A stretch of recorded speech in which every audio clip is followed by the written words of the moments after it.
Сайн бацгаана уу? Руна ТV суугтаа тавтай морилцгаано уу? Өнөөдөр та бүхэндээ Солонгос улсад гарсан нэгэн хэргийг ярих гээд бэлтгэлээ. Солонгос улсад сүүлийн үед олонний танил болон оддуудын дунд нэлээд алдартай болоод байгаа биеийн жинг бууруулахад дэмжлэг үзүүлдэг MaxCat Pro гэдэг бүтээгдэхүүнийг танилцуулж байна. Энэхүү бүтээгдэхүүн нь хоол идсэний дараа цусан дахь сахарын хэмжээг тэнцвэржүүлэх, мөн дасгал хөдөлгөөн хийх эсвэл хоолны дэглэм бариад эрч хүчээ алдаж ядарсан хүмүүст эрч хүч нөхөх, мөн хөлсөн хоолоо идснийхээ дараа тус бүтээгдэхүүнийг хэрэглэснээр өөх тос нүүрс усыг задлан биеинд хоригдлуулахгүйгээр жин хасахад тусалдаг бүтээгдэхүүн юм байна. Та бүхэн бүтээгдэхүүний талаар орц найрлага, дэлгэрэнгүй мэдээллийг нь бүтээгдэхүүний Facebook болон Instagram хуудаснаас нь авч болох юм. 2009 оны 10 дугаар сарын 1 орой Сөүлийн нэгэн орон сууцны хорооллын нам гүмбөнд урт амралтын өдрүүд өнгөрөөд дуусаж байдаг. Гудамжны гэрлэл харанхуй цонхнуудын хооронд бүдэгхэн гэрэлтэж байсан. Энэ үед эргүүлээ дуусгаж байсан нэгэн харуул хамгаалалтын байранд амьсгаа авах гэж байтал гинэт нам гүмийг эвдсэн чанга дуу гардаг. Эхлээд түүнийг машин эсвэл дугуй хагарсан байх гэж бодсон ч ямар нэгэн хүнд зүйл газар унах шиг мэдрэмжийг төрүүлсэн. Ингээд харуул гарч идэнгээ бариад харанхуй руу алхан очдог. Түүний дараа харсан зүйл нь түүний хөлийг чичрүүлж бараг л ухаан алдуулж унгах шахсан. Учир нь энэ бол хэний ч харахыг хүсээгүй үнэхээр аимшигтай дүр зураг байсан. Хөдөн асфальтан дээр нэгэн бага сургуулийн охин хөвтөж ам болон толгооноос нь цус олгоодон урсаж газрыг гүн улаан өнгөөр будсан байсан. Чичирсэн гараараа харуул яаралтай хүн тусламж руу залгадаг. Яаралтай тусламжийнхан хэдхэн минутын дотор ирсэн ч 14 настай охин аль хэдийн амьсгал хураасан байсан. Сомдон дүүргийн цагдаагийн хилтэс уг хэргийг хариуцсан авч энэ жоохон охин яаж яваад газар унсан бэ гэдгийг даруй шалгаж эхэлдэг. Нэгдүгээрт энэ бол холимог зориулалттай барилга байсан. Доод давхурт нь худалдааны төвүүд, дээд давхурт нь орон сууцуд байрладаг. 3 дугаар давхурт нь оршин суугчдын тоглоомын талбай байршдаг. Нөхцөл байдал нь охиныг тэр тоглоомын талбайгаас унсан болохыг бол харуулж байсан. Гэвч хамгийн гол асуудал нь хүн тэндээс санамсаргүй байдлаар унах ямар ч боломжгүй. Нэгдүгээрт охин унахдаа толгоогоороо газар савж унсан. Шинжилгээгээр гавлын ясан бяцарч их хэмжээний цус алдсан нь үхлийн шалтгаан болсон нь тогтоогдсон. Шинжээчдийн хэлж байгаагаар 3 давхрын 12-оос 13 метрийн өндрөөс унах үед хүний бие агаарт шууд эргэлдэж ундаггүй. Өөрөөр хэлбэл охин унахаасаа л эхлээд толгоогоороо доош харсан байсан гэсэн үг байгаа. Тиймээс энд хоёрхан боломж л үлддэг. Өөрийн хүсэлтээр үсэрсэн эсвэл хэн нэгэн түүнийг түлхсэн. Цагдаа нар сүүлчийн хувилбарыг буюу хэн нэгэн түлхсэн гэж сэжгэлцгээдэг. Үүнд бол маш чухал шалтгаан байсан. Хохирогчийн өгзгөн дээр урт шарах байсан бөгөөд шархны эргэн тойрон хөхөрсөн нь харагдаж байсан. Энэ нь түүнийг нас орохоосаа өмнө хүчирхийлэлд өртсөнийг бол харуулж исэн. Урт бөгөөд нарийн хэлбэртэй шархан түүнийг мод эсвэл саваагаар цогсныг илтгэж исэн. Цагдаа нар 3 дугаар давхрын тоглоомын талбай дээр очиж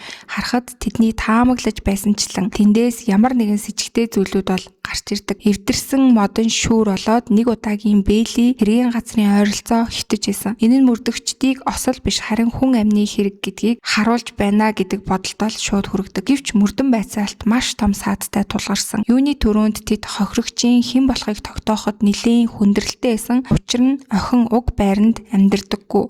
Бас хэргийн газарт хитвч гар утас гэх мэт хувийн эд зүйлс ерөөсөй байгаагүй. Тиймээс цагдаа нар охины хувцас гутлын гэрэл зургийг дарж олон нийтэд мэдээлэл тараадаг. Тэд гэр бүл нь энэ зургийг хараад маш хурдан хайж ирэх байхаа гэдэгт итгэлтэй байсан. Гэвч 1 хоног, 2 хоног, 3 хоног өнгөрсөн ч энэ нэгэн охиныг хайж ирдэггүй. Дараа нь буюу 10 дугаар сарын 5-нд урт амралтын өдрүүд дууссаны дараа Сомдон дүүргийн цагдаагийн хилтэст охин нь алга болсон тухай эцэг эхээс мэдээлэл ирсэн байгаа. Алга болсон охин 14 настай 8 дугаар ангийн сурагч Ан Сүүжин гэдэг охин байгаа. Ар гэрийнхнийх нь ярьснаар 4 хоногийн өмнө буюу 10 дугаар сарын 1-ний орой охин нь найзаасаа дуудлага хүлээж аваад гадагшаа гараад явсан боловч түүнээс хойш холбоо тасарсан байгаа. Тэг яагаад ар гэрийнхэн нь ийм удаан холбоо барихгүй байгаа охиныгоо хүлээгээд цагдаад хандахгүй байсан бэ гэхээр охин найзындаа хит хоногоор мэдэгдэлгүйгээр байнга очдог зуршилтай байсан гэж байгаа. Тэг энэ үед ч гэсэн аав ээж нь өмнөх тэр зуршлынхаа дагуу найзындаа очичихсан юм багтаа л гэж бодсон гэж байгаа. Утсаар огт холбогдож чадахгүй болоод л тэд ямар нэгэн зүйл буруу болсныг мэдрээд цагдаа дээр ирж охиныхоо талаар мэдээлэл өгсөн байсан. Тэгээ энэ үед болохоор цагдаа нар өндрөөс унсан охиныг жансүүжийн байх магадлалтай гэж бодцгоон яг нэг дүүрэг мөн насан ч гэсэн ойролцоо байсан болохоор эцэг эхийг нь дуудаж цэц танилцахаар оруулдаг. Тэд ороод охиныгоо нас арсан байгааг хардаг. Эцэг эх нь ямар ч мэдээгүй өнгөрсөн тэр 4 хоногт охин нь учир битүүлгээр амиа алдсныг мэдээд маш их шоконд орцгоодог. Сүүжийн тэр орой 7 цагт гэрээсээ гарсан гэж байсан боловч харуул түүнийг оройн 9 цаг 40 минутын орчим унсан байсныг нь олсон. Тэгэхээр 2 цаг 40 минутын хооронд тэр хинтээ уулзсан юу асан гэдг нь бол яг хэргийн гол сэжвэр болсон байна. Ингээд цагдаа нар аав ээжээс нь сүүжинг уулзахаар дуудсан найзынх нь эцсний дуудлагыг нь шалгаж өгөхийг хүсдэг. Гэвч уг дуудлагыг хөөж үзэхэд уг дуудлагыг 40 гаруй насны эрэгтэй хүний нэр дээр бүртгэлтэй цнаас дуудлага хийсэн болох нь ил болдог. Тэгэд маш с ิจ тэй санагдсан болохоор цагдаа нар тэр 40 гаруй настай хүнийг бол авчирч байцаалт авдаг. Тэгэхэд тэр эрэгтэй хэлэхдээ энэ бол миний нэр дээр байдаг дугаараа. Гэхдээ үнэн хэрэгтээ манай охин энэ утсыг ашигладаг юм аа. Би охиноо хаана явааг нь мэдэхгүй гэж хэлдэг байна. Тэр хүний охин болохоор 15 настай уус хээжин гэдэг охин байсан. Тэр бол тухайн орчныхоо нэртэй хулгайч, сахилгагүй, нэлээд танхай хүүхэд байсан. Өнгөрсөн жил гэхэд дунд сургуулийн хаян хулгай хийж амьдрах болсон. Дараа нь мотоцикл хулгайлаад баригдаж цагдаагийн газарт хүртэл саатуулагдчихсэн. Гэвч 14-өөс 15 настай өсвөр насны хүүхэд байсан болохоор шоронд оруулалгүйгээр өсвөр үеийнхний хамгаалах байр руу түүнийг бол явуулсан байсан. Тиймээс цагдаа нар түүнийг мөрдөх гэж оролдох бүртээ мухардалд орж исэн байна. Сар гарын өмнө буюу 9-р сарын ихээр уус ээжийн ус газраас зөвшөөрлгүйгээр оргосон байна.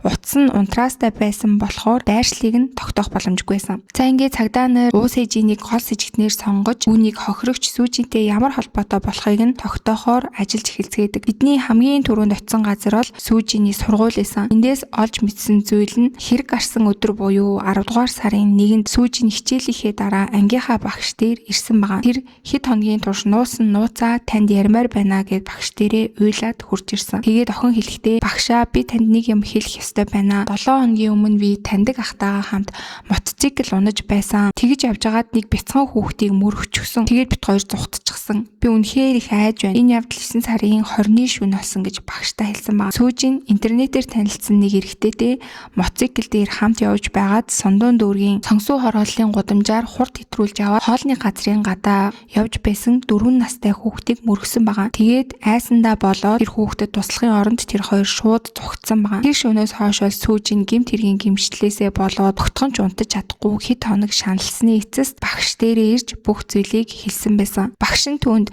бид цагдаа дээр очиж бүгдийг хэлэх хэрэгтэй. Энэ бол цорын ганц зөв зам гэж зөвлөсөн байгаа. Тиймээс охинж зөвшөөрч багштайгаа цуг цагдаагийн газарт очихоор болсон. Түүний ярьсан зүйлийг олж мэдсэн цагдаа нар ослын хэрэг болон сүүжиний хоёр хоорондоо холбоотой гэдэгт бол итгэлтэй болж эхэлсэн. Тиймээс тэд мэдээж түүний хамт яваад байсан ах гэж нэрлсэн хүүдээр анхаарлаа төвлөрүүлдэг. Найзуудаас нь асууж байцаах явцдаа тэд маш чухал зүйлийг сонсдог. Би тэр өдөр сүүжинийг харсан. Тэр орон сууцны хорооллын хажууд 2 ахтай хамт байсан гэж нэг найз нь цагдаа нарт хэлдэг. 2 ах гингүүд цагдаа нар тэд хэн болохыг тогтоохын тулд мэдээллийг нь даруй шалгадаг. Гэвч дараа нь тэдний олж мэдсэн зүйл бол мотоцикл дээр байсан нь тэдний уу гэж дууддаг эрэгтэй биш харин утасны эзний охин болох уус ээжийнээсэн. Түүний хувьд бол эрэгтэй биш эмэгтэй хүүхэд. Уус ээжийн богинохон эрэгтэй хүүхчийг үсний засалттай байсан болохоор сүүжин олон түүний найзууд түүний үсний засалтыг хараад эрэгтэй гэж андуурсан байгаа. Тэгэхээр тэд сонсоод тэр хүүхдийг мөргөх үед Сэжүүн сүүжинтэй хамт мотоцикл дээр явж исэн гэсэн үг байгаа. Цагдаа нар бүрэн хэмжээний ерэн сурвалжлах ажиллагаагаа эхлүүл танил нөхдийг нь байцааж байгаад тэдний нуугдаж байсан Элсан дахь нэгэн буудал руу цагдаа нар очдог. Цагдаа нар очоод буудал руу орох үед 2 охин бол аль хэдийн явчихсан байсан. Нэг ганцхан хормын өмнө алдсан тул цагдаа нар дараагийн сэжвэрээрээ явдаг.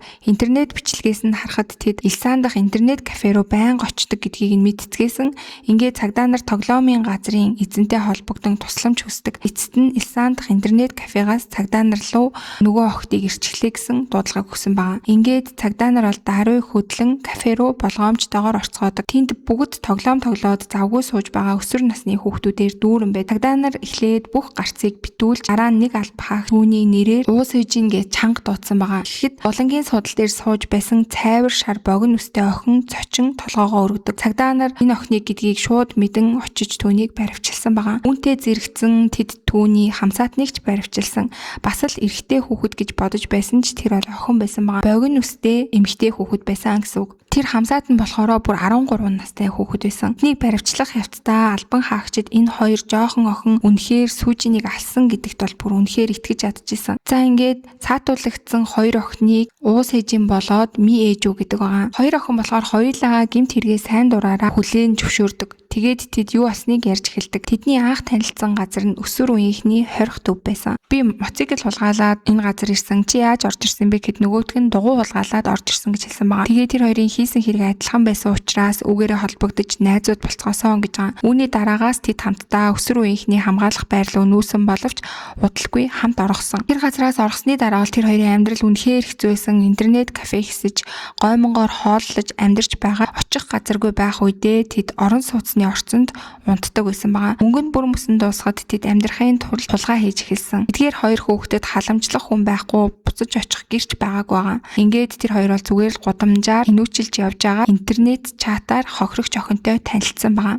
Ингээд танилцаад өөрийнхөө хулгаасан мотоциклэн дээр охиныг сундлаж явж байгаад зам дээр сууж исэн хүүхдийг мөрөгчгсөн. Тэгээ энэ хэргийн дараа болохоор охин цагдаа дээр багштайгаа очиж мэдүүлснийхээ дараа ээжин рүү залгаа би цагдаа дээр очиж ослын тухай хэрэгээ хүлээсэн тэд удахгүй чам руу залгах байхаа гэсэн мессежийг явуул. Энэ мессежийг хараад бол аль хэдийний хамгаалах байрнаас орхсон байсан сэж нь жолооны үнэлэхгүйгээр хүм мөргөж зогтсон нь түүнийг шууд шоронд оруулна гэж бодоод маш их айж эхэлсэн. Тэгээ энэ айжсэн айц нь бол сүүлдээ уур хилэн болж сүүжинд бол маш их ууралсан. Тэгээд өөрийнхөө найз болох мээжүүг дуудан тэр хоёр дараа нь сүүжинийг уулзъя гэж дуудсан. Тэр хоёр сүүжинтэй уулзахаасаа өмнө супермаркет орж дийлийг хүртэл худалдаж авсан байсан. Тэд хөнгөө гэсэн газрыг сонгон ондуунд үргийн холимог зориултын барилгын 3 дугаар давхрын тоглоомын талбайд уулзахаар болсон. Оройны 7 цаг болж байх үед сүүжин тэр хоёрын уулзъя гэсэн мессежийг аваад ямар ч эргэлзээгүйгээр тэдэнтэй уулзахаар тэр байшингийн тоглоомын талбайд очисон баг. Тэд уулзмагцаал сүүжинийг түлхэж чи яах гэж цагдаа дээр очисон юм бэ гэж түүн рүү ойрлж эхэлсэн. Дараа нь тоглоомын талбай дээрээс нь шүүрийг авч түүний өгзөг болон хөл рүү цохиж эхэлсэн. Арьсан цоор цус гартал нь бүр маш хүчтэй цогчисэн баг. Сүүжин тэднээс гуйж би буруу юм хийсэн байна намайг уучлаарай гэж хэлэн гуйж исэн ч гэсэндээ тэд бол бүр шүүрээ хугартал түүнийг зодсон.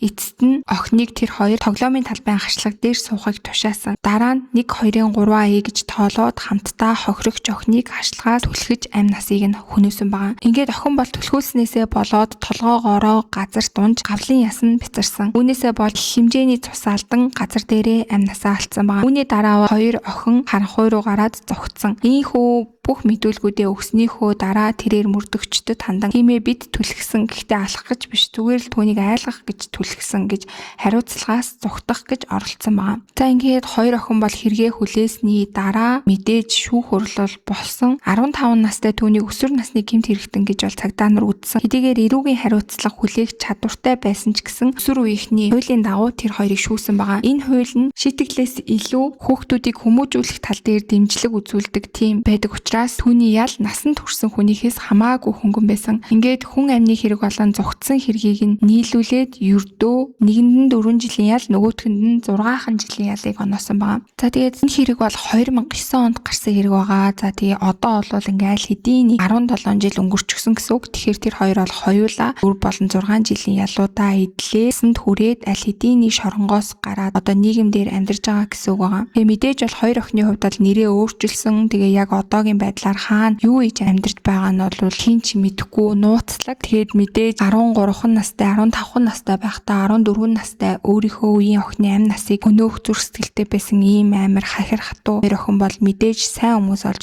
төлөвшөөгүй гэдэг нь бол ойлгомжтой байх гэж би бодож байна. Тэгээд та бүхэн энэ хэргийг сонсоод бас юу гэж бодсон бэ? Өөрт төрсэн сэтгэгдлүүдээ комент хэсэгт бичин би бинтийгээ хуваалцаарай. Сувг дээрээ лайк, subscribe дарахаа битгий мартаарай.